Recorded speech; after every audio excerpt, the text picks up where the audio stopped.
신천지가 기생충이라면 비유를 들어서 숙주는 한국교회인 거죠. 의심은 해소해주면 믿음이 된다.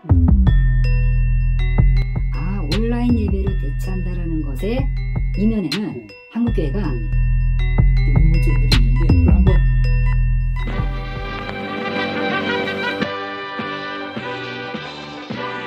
안녕하세요. 오늘은 공안대 의대 의료인문학 교실의 김재명 교수님을 저희가 좀 초청을 해가지고요.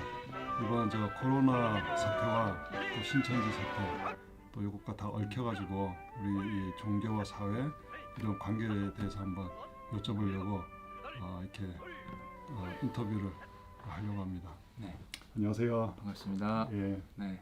과거에 뭐 메르스라든지 네. 사스라든지 그쵸. 이럴 때는 네. 이 정도로는 하지 않았는데 물론 그때 네. 이제 반성을 해서 미리 좀 막았어야 된다 하는 것 때문에 이번에 좀 세게 대응하는 것도 있겠지만 그쵸. 네. 인간의 삶을 바이러스 때문에 다 막아버리는 것이 이렇게 어떤 가치가 그러니까 그게 이제 그때 이제 보면 이제 메르스나 사스 때랑은 좀 이번 이 코로나가 좀 다른 것 같아요. 그러니까 전파력이나 이런 것들이 그러니까 훨씬 그때보다 그러니까 요즘 그 사이트에 보면 이렇게 통계들 쭉쭉쭉 매일 이렇게 업데이트해 주시는 분들이 계시잖아요. 그걸만 봐도 사실 그 전 세계적으로 그 사스 때나 메르스 때가 이제 돌아가셨던 분들에 비해서 또 감염자 숫자에 비해서 지금 정말 최소 뭐 10배에서 앞으로 더 될 수도 있고 그러니까 너무 차이가 나거든요. 그러니까 그런 면에서는 사실은 좀 그때랑 그냥 똑같이 취급할 수는 없는 것 같아요. 이번 코로나인 경우에. 네. 제가 이제 한편으로 생각 드는 거는 좋은 점은 그러니까 이 감염자들을 다 추적하고 행적까지 공개하기 때문에 우리 오히려 안심할 수 있는 면이 있는 것 같아요. 또 한편으로 생각하면은 그 의사라든지 행정력이라든지 이게 정말 지금 이렇게 사람을 갈아놓고 있잖아요. 그렇죠. 그분들이 이제 지금 공적으로 봉사를 하고 참 헌신적으로 봉사하는 거라는 생각은 들지만 지금 전체적으로 이제 사회적 거리두기도 되고 뭐 이렇게 모든 게 좀 중지하고 연기하고 그래서 전체적인 삶의 뭐라 그럴까요? 생활의 리듬이나 이런 게 많이 떨어졌잖아요. 그러니까 늦어졌잖아요. 그럼에도 불구하고 이 사회는 지금 돌아가고 있잖아요. 그렇다는 얘기는 그 과거 했던 일을 어느 영역에선 과부하가 걸려서 하고 있다는 얘기잖아요. 그러니까 아까 말씀하신 것처럼 특히 지금 의료인들 그다음에 그런 배달 직종에 계시는 분들 이런 분들은 정말 특히 더 평소보다 몇 배의 과부하가 걸려 있을 것 같아서 그게 사실 걱정이 되긴 합니다. 왜 그렇게 많은 청년들이나 네. 기독교인들이 신천지에 이렇게 넘어가게 되는 걸까요? 저는 그게 지금 최근에 이제 신천지가 하도 이제 많이 알려져서 여기저기서 뭐 기사도 많이 나오고 다큐멘터리 같은 것도 많이 나오고 뭐 보도가 많이 되잖아요. 그래서 정보들이 이미 많은데 그 많은 정보들 중에서 보면 이렇게 질문해 주신 것처럼 왜 넘어갈까? 왜 이 이단적인 보면 말이 안 되는 것 같은데 왜 넘어갈까? 이런 의문을 던지시잖아요. 사실 저는 그런 질문들을 들을 때마다 그 질문을 똑같이 한국교회 던지고 싶은 거예요. 그러니까 약간 돌려서 말씀을 드리면 신천지가 이렇게 클 수 있었던 건 한국교회, 한국 개신교 때문이거든요. 저는 그렇게 생각을 해요. 그러니까 신천지가 기생충이라면 비유를 들어서 숙주는 한국교회인 거죠. 왜냐하면 제가 뭐 신천지 교리를 뭐 공부를 해본 적도 없고 내용을 다 아는 건 아니지만 그냥 그동안 그렇게 경험을 하고 또 최근 언론을 통해서 접하는 정보들을 취합해 볼 때 신천지에서 가르치는 것에서 이만희가 메시아다라는 것만 빼면 나머지 하는 내용들은 과연 한국교회에서 하는 얘기랑 얼마나 차이가 날까? 신천지 면역력을 기를 수 있을까? 이거는 되게 조심스러워요. 조심스럽고 지금까지도 심한 얘기 많이 했는데 그리고 아이러니인데 일단 질문하신 것처럼 신천지에 대한 영향력을 키우려면 그동안 좀 등한시했던 성경 공부도 좀 이렇게 맥락을 갖는 성경 공부들 그런 궁금증들도 해결해 줄 필요가 있고 또 한국 교회가 오랜 세월 가져왔던 그 담임 목사 중심주의, 담임 목사 중심주의, 목사 중심주의가 아니에요. 한국 교회는 담임 목사 중심주의죠. 목사님, 네, 부모 목사님들은 같은 정말 목사라도 네, 같은 목사 타이틀이지만 사실 그냥 급이 너무 다르시잖아요. 이게 그렇게 취급을 당하시잖아요. 쭉 이루어지는 상명하복의 구조적인 이런 것들이 좀 바뀔 필요가 있다고 생각이 들어요. 근데 저는 이게 교회만의 문제가 아니고 네. 한국 사회가 숙주가 아닌가. 숙주라고 하는 맞습니다. 거는 진짜 그런 생각이 들었어요. 특히 이제 청년 비율이 많다는 얘기를 듣고 네. 이 신천지 구성원들 중에 그러니까 결국엔 무슨 생각이 들었냐면 지금 20대 청년들이 갈 곳이 별로 없잖아요. 그죠? 무한 경쟁 뭐 이런 속에서 자신의 정체감을 얻을 수 있는 공간이 흔치 않단 말이에요. 신천지 안에서 그게 되는 거죠. 그 과정을 거치고 신천지 일원이 되면 거기에서 직급이 주어지고 역할이 주어지고 그 역할에 따른 나름의 보상도 주어지고 물론 그걸 다른 관점에서 보면 뭐 착취일 수도 있겠으나 그 안에서 매료당한 사람의 입장에서 그 청년의 입장에선 이게 해방구가 되는 거죠. 근데 결국 그 해방감은 어디서 해방감을 맛보고 자기 역할에 대한 기쁨을 맛보는 건 어딘가에서 그걸 채우지 못했기 때문이잖아요. 한국 사회에서 그걸 못 준 거죠. 채우지를 못하는 게 거기에서 좀 왜곡된 형태로 채워지는 거죠.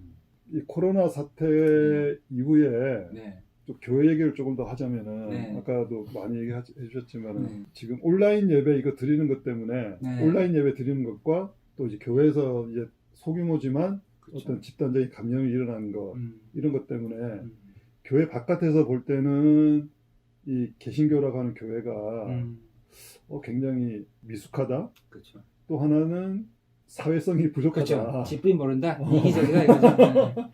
그렇게 보이니까 이 사회와 교회 사이에 이 갭이 좀 더 커질 것 같고. 맞아요.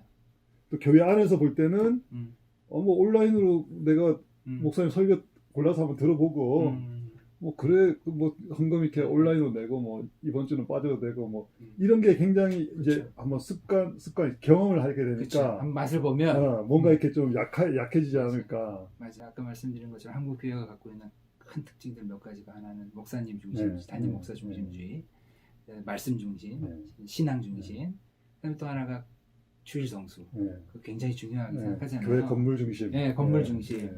그 주일 성수는 반드시 그 교회의 건물 가능하면 11시 대예배를 가야 되잖아요. 근데 이제 그거에 대한 도전이 지금 사회적으로 오고 있는 거죠. 성경이라고 하는 거를 그렇죠. 대하는 태도, 공부하는 방식은 좀 어떻게 바뀌면 좋을까요? 그냥 한 단어로 딱 그냥 제 용어로 말씀을 드리고 싶은 게 있다면 맥락을 보려고 하자. 성경이라는 것이 하나님의 말씀이라고 고백을 하더라도 그것이 우리에게 하나님 말씀으로 증언된 맥락이 있다라는 거죠. 그냥 뚝 떨어진 게 아니잖아요. 하늘에서 뚝 떨어진 게 아니잖아요.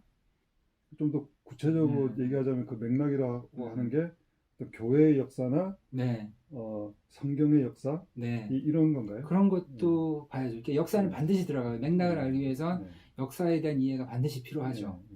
기독교가 좀 그 유연성과 내공을 가지려면 그런 게 필요하다는 생각이 들어요. 그러니까 사람을 보려는 시도. 그 사람을 보기 위해서 그 사람의 역사, 그 사람의 컨텍스트, 그 사람의 어떤 다양한 행동 이런 거를 보고 이해하려는 노력을 해야 되는 거죠. 그런 좀 이게 과정이 좀 필요한 것 같거든요. 그러니까 그렇기 때문에 신천지 이런 사람들이 뭐 막 얘기를 해도 뭐 이게 그냥 방어가 되는 거예요. 방어가 되는 겁니다. 신앙의 의미를 아까 말씀하신 것처럼 재발견을 하려면 재발견한다는 거는 처음에 발견했던 거를 한 번은 내려놨다가 내려놓고 한 번 다시 그렇죠. 찾아야 되는 맞습니다. 거잖아요. 맞습니다. 그렇게 하면서 이게 정말로 우리가 발견할 만한 가치가 있는 거구나 하는 거를 하는 과정이 있어야 좀 더 성숙한 신앙이 될 수 있는데 근데 그 내려놓는 그 시간 그때가 얘가 교회 안 가게 되면 어떡하지? 얘가 신앙을 잃어버리면 어떡하지 하면서 너무 어릴 때 신앙으로만 계속 붙잡아 두려고 하게 되면은 교회가 체력이 약해지고 그쵸. 오히려 신천지 같은 그쵸. 그런 게 왔을 때 오히려 더 취약하게 되는 거죠. 네. 의심은 해소해주면 믿음이 된다. 그거 지금 저는 명대사라는 생각이 들어요. 그러니까 신천지가 쓰는 방법도 저는 그럴 거라는 생각, 그런 거랑 비슷할 거라는 생각이 들거든요.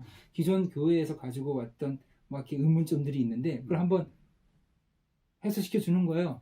그러고 나서 새로운 믿는 거를 자신들 걸로 가져가 버리게 하니까 여기선 훨씬 더 센 믿음이 돼 버리는 거죠.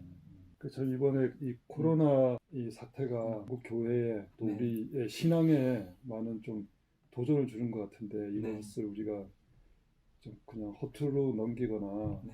빨리 극복하자고 해서 이렇게 기존의 것만 붙드는 것이 아니고 어떻게 하면 또 교회가 더 튼튼하게 면역력 있는 교회가 될 수 있을까 네. 하는 걸 좀 같이 고민하는 계기가 돼야 되겠네요. 네. 그래서 우리가 뭐 어떤 병도 한번 앓고 나면 면역이 생기고 또 살아갈 수 있는 힘이 되잖아요. 그래서 뭐 이런 뭐 위기가 온 건 아프죠. 위기는 사실 좋은 건 아니죠. 저는 할 수만 있다면 위기는 없으면 좋을 텐데 이미 이제 온 이런 상황에서 그걸 슬기롭게 지혜롭게 협력해서 잘 극복한 이후에 더 나은 건강한 몸을 위해서 한국교회도 노력을 전방위적으로 해야 되지 않을까? 어릴 때 습관처럼 우리가 어른이 돼서도 단 것만 먹고 과자만 많이 먹고 하면은 성인병에 걸릴 수밖에 없잖아요. 근데 성인병이 오면은 식습관도 고쳐야 되고 생활 습관도 고쳐야 되는 게 당연한 것처럼 이번 기회를 그렇게 우리가 하나님께서 우리 체질이 어른의 체질이 돼야 된다 경고를 주신 게 아닌가 그런 생각이 들기도 하고. 정말 저는 오늘 제가 감당할 수 없는 일을 너무 많이 했어요. 감사했습니다.